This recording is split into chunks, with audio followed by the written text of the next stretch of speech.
You pulled your dog away from a fire hydrant this morning because you were running late. Seemed like nothing. But what that did to your dog's brain is something behaviorists are only now starting to measure. That's just one of 9 everyday things that hurt your dog way more than you think. And the last one is something you did on your way out the door. Your dog doesn't complain. They don't sulk or hold grudges. They just quietly adjust. And by the time you notice something's changed, these habits have been running for months.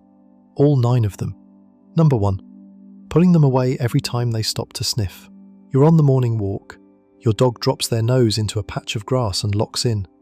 You've got 10 minutes before work, so you tug the leash and keep moving. You've done it 100 times. We all have. But your dog's nose is how they understand the world. Not their eyes, not their ears, their nose. When they stop at that fire hydrant, they're not wasting time. They're reading a story you can't see. A 2025 review from the University of Adelaide looked across 27 studies on scent-based activities in dogs. Shelter dogs, working dogs, family dogs. Across every group, dogs given the chance to use their noses showed more resting, less barking, and fewer stress behaviours. Restricting that access did the opposite. A separate tracking study followed 30 dogs on walks and found that dogs on short leashes sniffed nearly 3 times less than dogs given room to explore.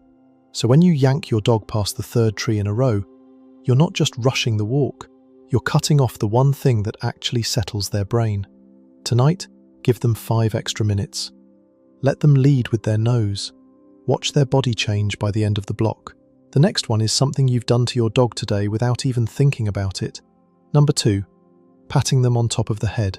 Be honest. When you greet your dog, where does your hand go? For most of us, straight to the top of their skull. Quick pat, little ruffle. It's how we've always done it, but your dog doesn't love it the way you think. Researchers tested 24 dogs across 9 different types of touch and tracked their stress using heart rate monitors. When people reached over the head, dogs showed significantly more lip licking, yawning, and head turning, all stress signals. A follow-up confirmed it with heart rate data. Dogs actually crave physical contact. They'll choose touch over verbal praise almost every time. But where you touch changes everything. The chest, the chin, the base of the shoulder. Those are the spots that calm them down. Come in from the side next time. You'll feel them lean into you instead of pulling away. Number 3. Filling your house with scented candles and air fresheners. That vanilla candle on your kitchen counter that smells warm and cozy to you. Your dog's nose is built on a completely different scale. What registers as pleasant to you lands on them like walking into a wall of perfume that never goes away. Every plug-in, every aerosol spray, every diffuser is flooding the one sense your dog depends on most. And it goes beyond being unpleasant. A study from New York University measured chemical byproducts in the urine of pet dogs and found volatile compounds at levels comparable to human tobacco smokers. The sources were everyday household items: air fresheners, cleaning sprays, scented candles. Your dog can't open a window, they can't leave the room, they just sit in it hour after hour, breathing through a nose that was designed to pick up what yours never could. And later on this list, there's one more thing hiding in your house that you thought was helping them. It's not. Number 4, bathing them too often or using your own shampoo. Your skin and your dog's skin have very different chemistry. Human skin is more acidic, dog skin is closer to neutral. That gap matters because every shampoo is built for a specific skin type. When you grab your own bottle and use it on your dog, you strip the natural oils off their coat and push their skin into a range where yeast and bacteria thrive. But even with dog-specific products, frequency matters. A 2023 study bathed Labrador retrievers daily for 2 weeks with a dilute cleanser weaker than what most people use at home. The dog's skin microbiome was significantly disrupted, and it hadn't recovered even 5 weeks after the bathing stopped. One dog developed a skin condition and had to leave the study entirely. Every bath resets your dog's natural defenses. For most dogs, once a month is more than enough, and never with your shampoo. Number 5, the way you comfort them when they're scared. Thunder rolls in, your dog starts shaking. You rush over and start saying, it's okay," in that tight, high voice we all use when we're panicking ourselves. You think you're helping, but your dog is reading you through every channel they have, and all of them are telling the same story. Something is very wrong. A 2020 study tested what happens when dogs receive both anxious vocal tone and tense body language at the same time. Either signal alone made dogs nervous, but when the two combined, the fear response jumped significantly. Your panicked voice plus your stiff posture creates the worst possible message you can send to a scared dog. And your dog doesn't just read your face and voice, they smell your fear. Researchers collected human sweat during moments of fear and moments of calm, then exposed dogs to both samples with no visual or sound cues. The dogs who smelled fear showed higher heart rates and more stress behaviors. Your body chemistry gives you away even when your words don't. The fix isn't ignoring them. Sit with them. Breathe slowly. Your dog isn't listening to what you say. They're reading how you feel. Tonight, the next time something startles them, notice where their eyes go first. It won't be the sound. It'll be your face. And what they find there decides what happens next. If understanding your dog on this level matters to you, hit subscribe. We talk about what your dog is really saying every single week. Number 6. Walking the exact same route every single day. You have a loop.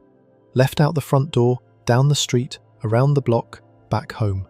Same path, same trees, same sidewalk cracks. For you, it's exercise. For your dog, that route stopped being interesting weeks ago. Research shows dogs habituate to repeated environments quickly. Once the smells become predictable, the walk stops doing anything for their brain. What used to be the highlight of their day becomes background noise with a leash attached. Rotating between 3 or 4 different routes changes the olfactory landscape completely. New smells mean new information, and new information means their brain stays engaged. Even just reversing your usual loop puts every scent in a different order. That alone makes it a brand new walk to their nose. Number 7. Leaving the TV on for them when you go to work. You flip on the television before you head out because somewhere along the way you heard it helps. And for a little while, it might. But a study on pet dogs found that auditory enrichment had limited value for dogs dealing with short-term separation stress. Research on how dogs respond to repeated sound shows the calming effect of any single type of audio wears off fast. Their nervous system adapts to it within days. What started as something soothing becomes invisible background noise. The most surprising finding came from a study that tested audiobooks against every genre of music available. A calm human voice reading a story produced more resting time than classical, pop, or reggae. Not because of the words, because the rhythm and tone of a steady human voice is what dogs are wired to respond to. So if you're leaving the TV on crime shows and reality competitions, that's not comfort. That's noise in a frequency range your dog can't escape. If you're going to leave something playing, try a long audiobook with a calm narrator. Number 8. Never giving them anything to chew. You probably have a basket of toys somewhere. Balls, squeakers, rope tugs. But when was the last time you gave your dog something they could really work on for 20 minutes? Chewing isn't play. It's how dogs regulate their own stress. Researchers tested 4 different types of enrichment during short periods of isolation. Treat puzzles, dispensing gadgets, even smart devices. Long-lasting chews beat every single one.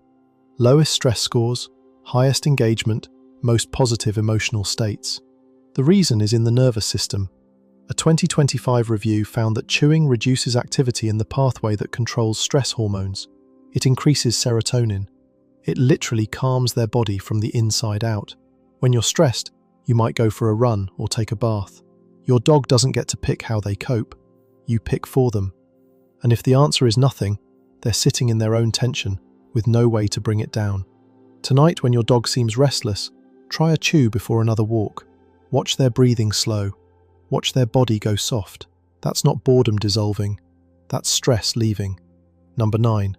Sneaking out the door without saying goodbye. This is the one from the beginning. The one you probably did this morning. You've heard the advice 100 times. Don't make a big deal when you leave. Just slip out quietly so they don't get worked up. It sounds smart, but a study tested this directly, and the results go against everything you've been told. Researchers surveyed nearly 2,000 dog owners. What they found was that high-energy departures did not lead to more separation problems. Owners whose dogs struggled the most with being alone were already using low-key, avoidant goodbyes. They may have been making things worse.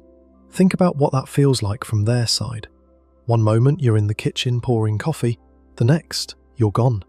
No signal, no warning, just silence and an empty room.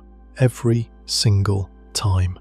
A separate study found that dogs who received gentle touch before their owner left stayed calm 3 times longer than dogs who got nothing.